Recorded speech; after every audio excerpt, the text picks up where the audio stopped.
Robo news కి స్వాగతం. Sirpur T Shri సిద్ధి టోంకిని హనుమాన్ మహాపాదయాత్రకు కాగజ్నగర్ ఇతర ప్రాంతాల నుండి వచ్చే భక్తులకు కోనేరు కోనప్ప గారి ఆధ్వర్యంలో వేంపల్లి సమీపంలో బాదం పాలు పంపిణీ చేసిన కోనేరు చారిటబుల్ ట్రస్ట్ అధ్యక్షులు కోనేరు వంశీ కోనేరు యువసేన సభ్యులు doctor RS Praveen Kumar BRS party తరపున బాదం పాలు, పండ్లు పంపిణీ సిర్పూర్ టి నాగులమ్మ చెరువు దగ్గర చేయబడినది.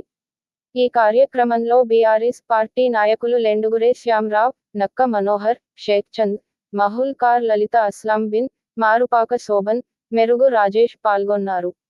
టీఎస్యూటీఎఫ్ కొమురం భీం జిల్లా తెలంగాణ రాష్ట్ర ప్రభుత్వం ప్రతిష్టాత్మకంగా తీసుకొని అమలు చేస్తున్న కుల గణన సందర్భంగా ఎన్యూమరేటర్లుగా నియమించబడ్డ ఉద్యోగ, ఉపాధ్యాయ మిత్రులకు పని భారం తగ్గించాలని, ఇంకా కొంత ఎక్కువ మందిని ఎన్యూమరేటర్లుగా తీసుకొని ప్రతి ఎన్యూమరేటర్కి 100 లోపు కుటుంబాలు వచ్చేటట్టుగా చర్య తీసుకోవాల్సిందిగా టీఎస్యూటీఎఫ్